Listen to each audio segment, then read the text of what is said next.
Pandas look like roly-poly cuddly clowns. Their shiny button eyes peek out from the black eye patches. Giant pandas are playful and fun to watch, but there are very few of them. Stop. Why? You don't read very well. But That was terrible. It's horrible. well, what do you guys want? I want to hear a real storyteller. Someone professional. Well, if you want to hear a professional storyteller, then stick around because Education Today starts now!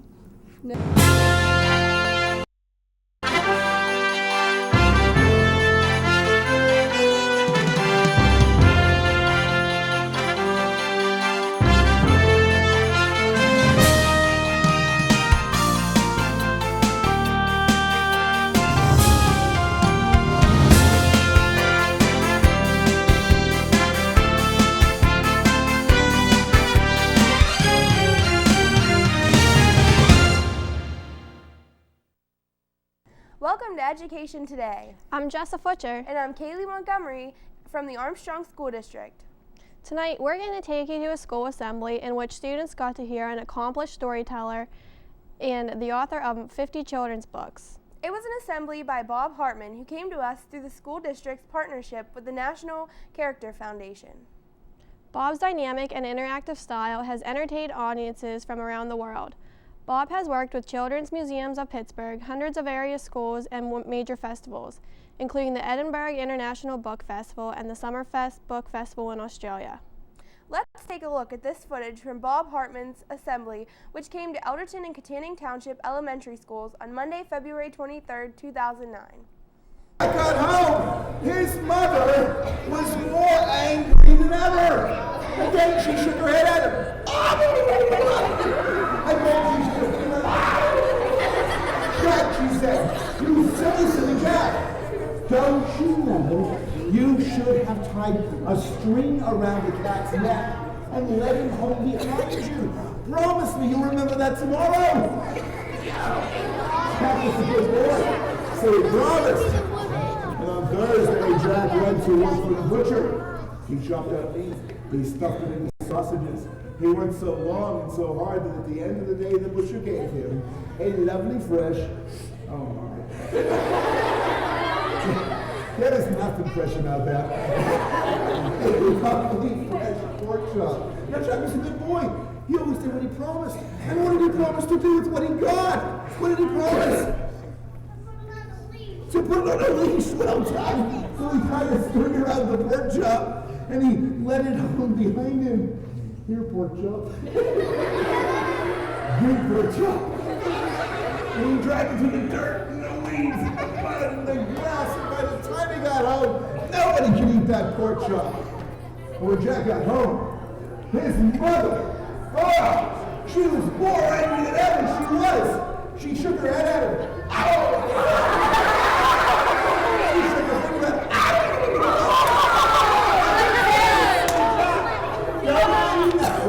You should have put the meat on your back to carry home.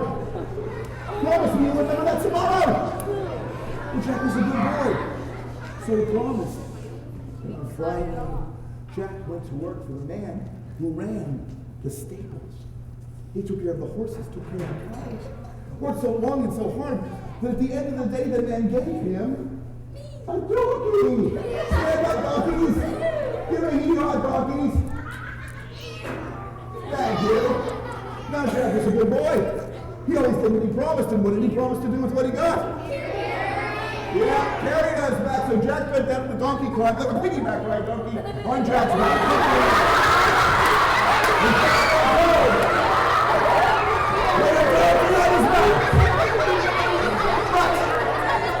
When he got off the road, he passed the house of the most beautiful girl in the village. A girl who had never smiled in her whole life. But when she saw Jack with the donkey on his back, she smiled. Then she giggled. Then she laughed out loud. And when she did, her father came out of the house, my dear boy, he said, I have always promised that the young man who would make my daughter smile would win her hand in marriage, and all my money when I'm gone. Well, Jack and Peter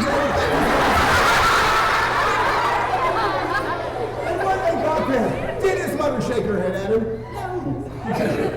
No. She kissed him, she hugged him, she shouted, hooray! And she never called him my Sonny Jack again. The end. Hug down, hug down. You guys get up to your seats.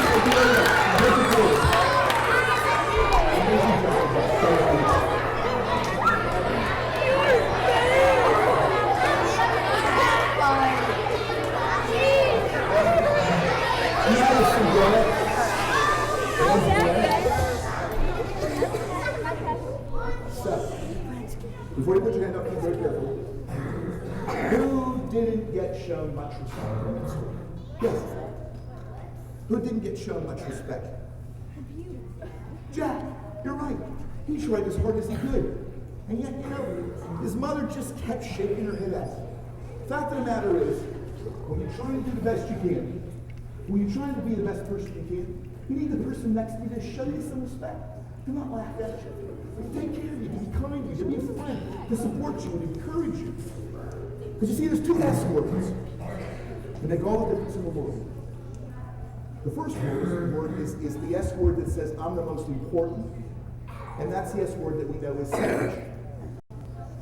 Selfish. That's where I'm the most important person in the world, and it doesn't matter what anybody else needs or anybody else wants, it's all up to me. And the other S word that makes the world a better place, because the selfish world makes it a terrible place. The S word that makes it a good place is sharing, you're right. Or another word that's close to sharing, called sacrifice. When you give up something important to you to make the world better for the people around you. Selfish makes the world worse. Sacrifice means that the person next to you is as important as you are, and it makes the world better. And that's why I want to tell you this story. First, there was a beach. And above the beach, there was a village where 400 Japanese people lived and worked and played. And above the village, there was a mountain. And carved into the side of the mountain, there were fields planted with rice. And at the very top of the mountain, there was a manor house, a beautiful, beautiful mansion, green and gold and red. And in that manor house lived the old man who owned everything. The fields, the house, the village, the beach, the lot. But people didn't call him boss, they didn't call him governor, they didn't call him king. They called him grandfather. Because he lived up there with his little grandson.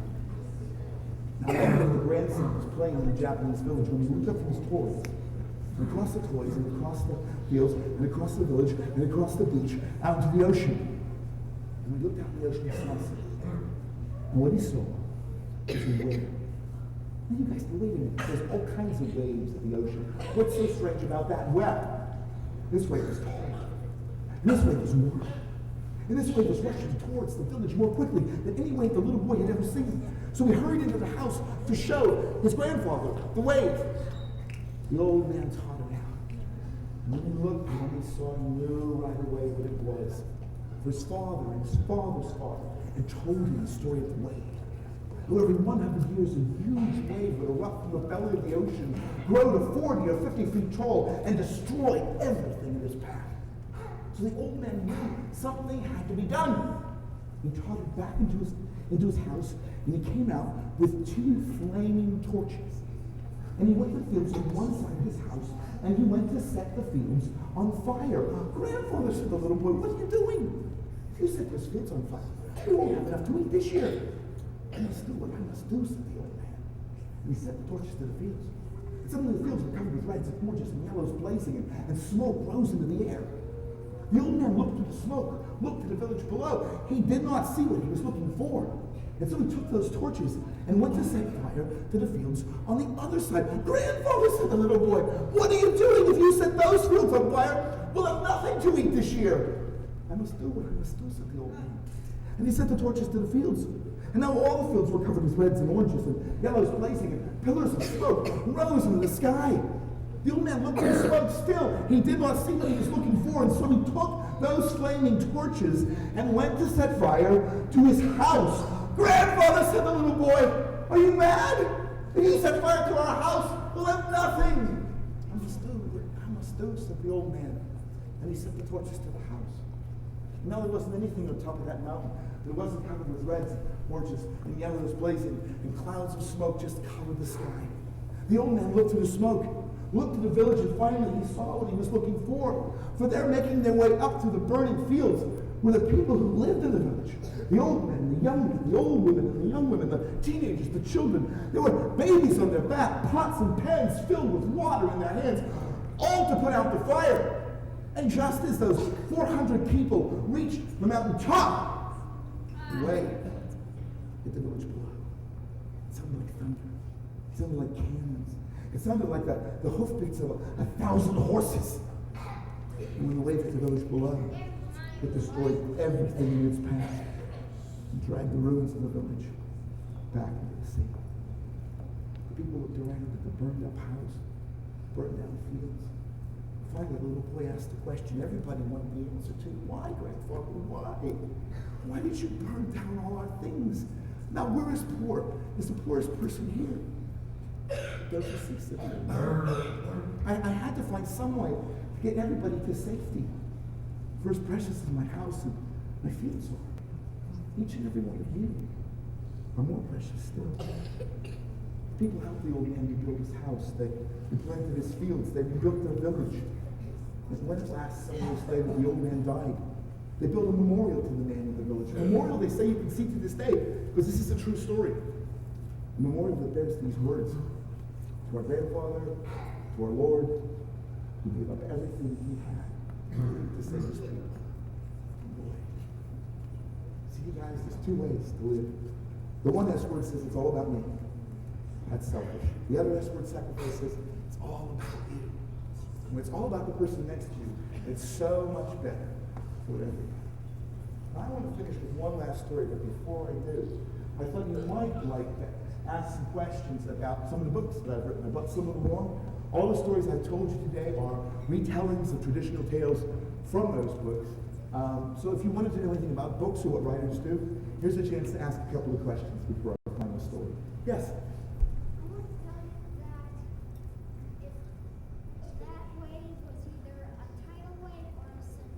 You're absolutely right. It was either a tidal wave, which is what we tend to call it, or a tsunami. You're right. And I was actually in Japan, along the coast where that story was supposed to have taken place about 8 or 9 years ago. And it is just amazing. The mountains really do come right down into the sea. And if that tsunami came, it would just destroy everything there. It's just an amazing story, even more amazing to see it. Yeah, you're absolutely right. Somebody else, yes, ma'am. The story with the wolf who cried boy. The story is usually the boy who cried wolf. The point the young lady is making is that in this particular book, the wolf who cried boy, it's usually the boy who cried wolf, isn't it? That's one of Aesop's fables.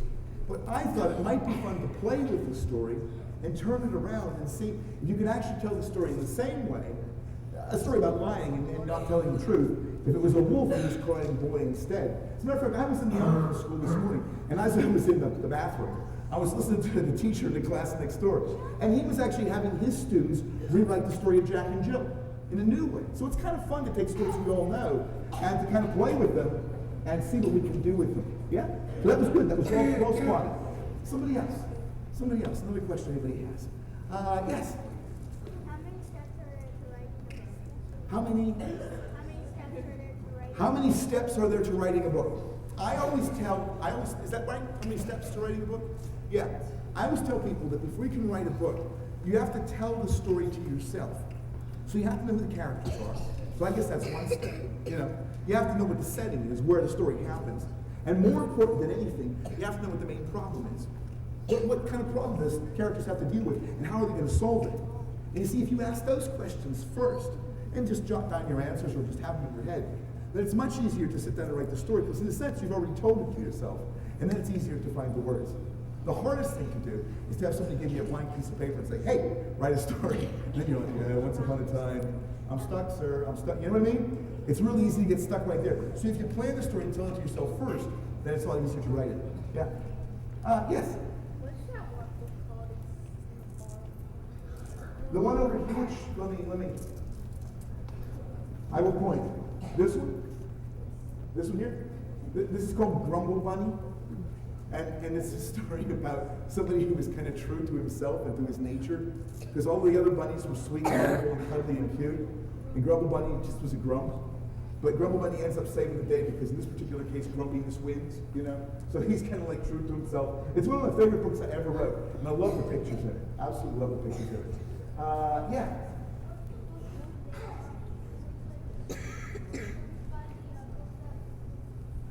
Let me see here. Is it this one here? Okay. This is another one where I played around with a traditional tale. So you know the story of the three billy goats grew up, right? Well, I decided to tell the story of the three billy goats stuff, all right? Because I set the story, I changed the setting. And instead of it being on a bridge, I changed it to a school playground. So the troll is the school bully, okay? And he keeps grabbing everybody's stuff because he threatens to beat them up if they won't give him the stuff. And so the goats, so the new kids in school, okay, who come trip-tropping along, and then they have to deal with him. And just as a hint, it turns out in a kind of similar way to the original as well. Yes, ma'am?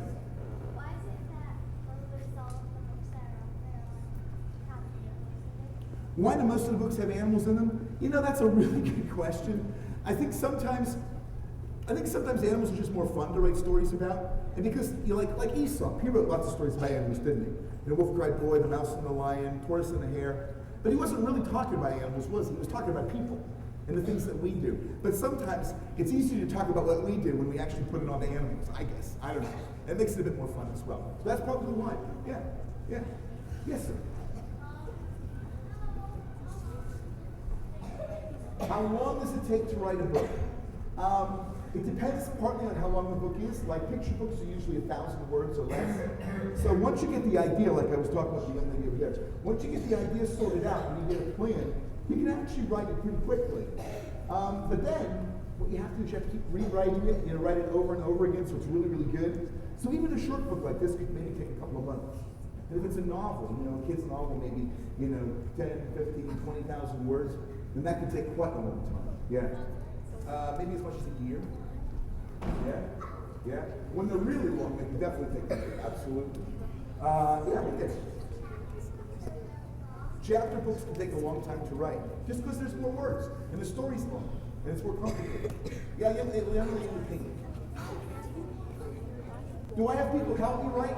Well, I usually write the stories all by myself to start with, and then the stories get sent to a person who works for the publishing company that makes the book, and that person's called the editor. And basically, the editor reads and says, "Oh, you know, your grammar was bad here, your spelling was bad. Maybe this part of the story could use a little bit of work." So the editor does help me to make it better, but then I have to go back and do the work myself. Sometimes they suggest changes, but it's usually down to me. So in a sense, editors kind of function more like the teachers would, helping you to make the story better. Yeah. Right in front of you there. Yeah. Do I draw? No, I don't draw any of the pictures, sadly, because I can't draw. So that's the perfect illustration of how everybody's different, but everybody's special, you know? Because I can write the words, but I can't draw. So I could never make a picture book on my own. I need somebody who can draw, you know, whether they can do the words or not. I need somebody that can draw. And the cool thing about picture books is you work with people all over the world. Like this person is from England, okay? And, well, this person's from England too. This person's from Wales, which is next to me. This guy's from America. This lady was from America. A guy over there is from New Zealand on the top. Again, America, and then England. And then I've worked with some people from Russia as well. So, yeah, it's kind of cool. You get to be in touch with people from all over the world. Yeah.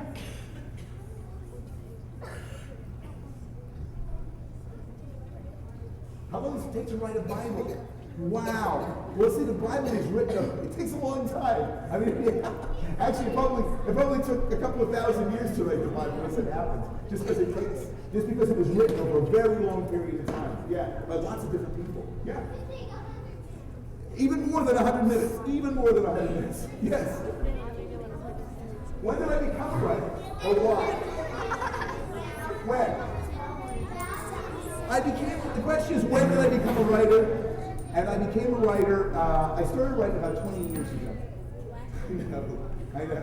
I started writing 20 years ago, and I've had like 50 books published in that time. So I didn't know that anybody even liked the stuff that I wrote, but I just tried it and it worked. It turned out to be something I could do. So, that's a lesson too, I suppose. Just try it and see what happens. And one more, we'll take one more right there. My favorite what? My favorite color. My favorite color is, well, the problem with blue. My favorite color is blue. What else? My favorite animal. My favorite animal is the capybara. It's a giant South American rodent. It's a giant South American rat. It's about that big. A capybara. We're trying to pants to it. Okay. We got time for one more story, but we need to be nice and quiet. It's a story about dreams coming true. So I need a volunteer. I need a girl. Yeah, go ahead, color person. Yeah, come on. Right. So what's your name? Anisha? Nice to meet you. On that side, Anisha. What's your favorite color? My favorite color is purple and green. Excellent. Together or just on their own? Okay, nice. All right. So you're going to be a girl named Caitlin, okay? So whatever Caitlin does, you just act it out. You need another girl. You need another girl. Another girl for this. Go ahead. You stand on this side. What's your name? Autumn, you're going to meet Nelsie in the story. You're going to meet Nelsie. Pleased to meet you. What's your favorite color, Autumn? Is it like an autumn color? You know, sort of rainy brown? I don't know, I'm just guessing. Purple or pink? All right, it's okay. And we need a boy now.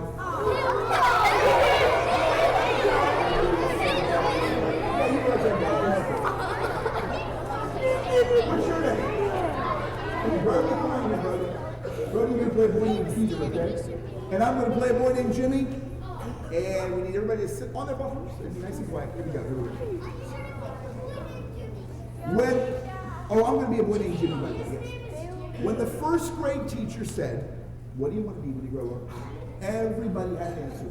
I want to be a ballerina, said Caitlin. So she twirled like a ballerina. That's nice, all right. I want to be a football player, said Nelsie. So she threw a pass. Go for it. All right. Go Santonian. Good catch. All right. I want to be a farmer, said Peter, and he moved like a cow. That's an excellent move. But all Jimmy said was, when I grow up, I want to be an elephant. And everybody laughed. Yeah. Hang on, said the teacher, hang on. I can see why you want to be an elephant. Elephants are big and strong. So when Jimmy went home, he practiced to being big and strong. He pushed around boxes and bookcases and beds. And when his mom said, what are you doing? He said, I am practicing, Mom. I want to be an elephant. Well, when the third grade teacher said, what do you want to be when you grow up? Everybody had an answer. I want to be a gymnast, said Caitlin. So she leaped in the air. Ta-da! Sticks to landing. Very nice. I want to be a doctor, said Nelsie. She operated on a teddy bear. Lovely. With very flat hands. Look at that, teddy bear intestines, lovely. All right. I want to be a race car driver, said Peter, and he roared around the room. Dude, well, sir, is that what you really want to be? Dude, all right. But all Jimmy said was, when I grow up, I want to be an elephant. And everybody laughed again. Yeah. Hang on, said the teacher. Wait a minute. You know, elephants are funny. In circuses and stuff, so when Jimmy went home, he practiced at being funny. He learned how to wiggle his ears and cross his eyes and make a bunch of stupid faces. And when his mom said, what are you doing? He said, I am practicing, Mom. I want to believe an elephant. Well, when the fifth grade teacher said, what do you want to be when you grow up? Everybody had an answer. I want to be a cowgirl, said Caitlin. She whipped the lasso around her head and went, yeehaw! All right. I want to be a veterinarian, said Nelsie. Take care of sick animals. So she pretended to be a sick puppy. That's really sad. Yeah, that's really sad. I want to be a rock and roll star, said Peter. He played a pretend guitar. Dude, I like that. Fantastic. But all Jimmy said was, when I grow up, I want to be an elephant. Everybody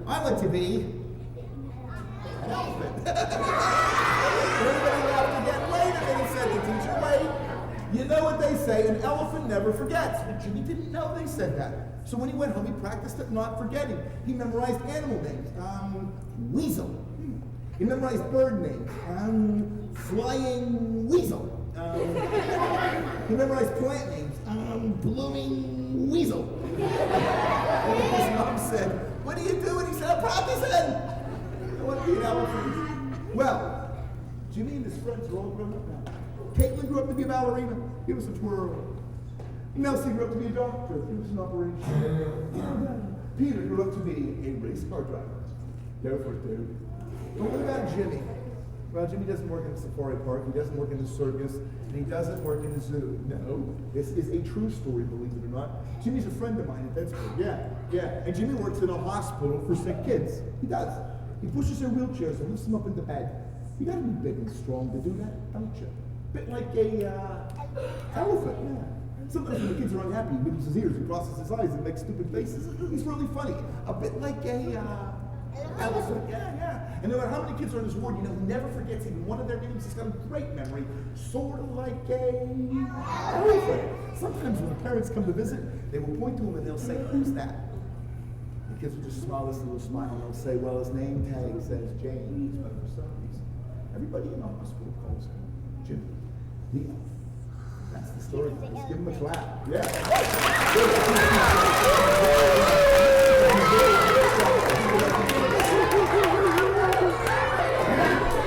Guys, thank you very much for a wonderful afternoon. I really appreciate telling you the stories. Just remember, you can make the world a better place like Jimmy did. Keep the right S word in mind. Thanks a lot, guys. Thank you.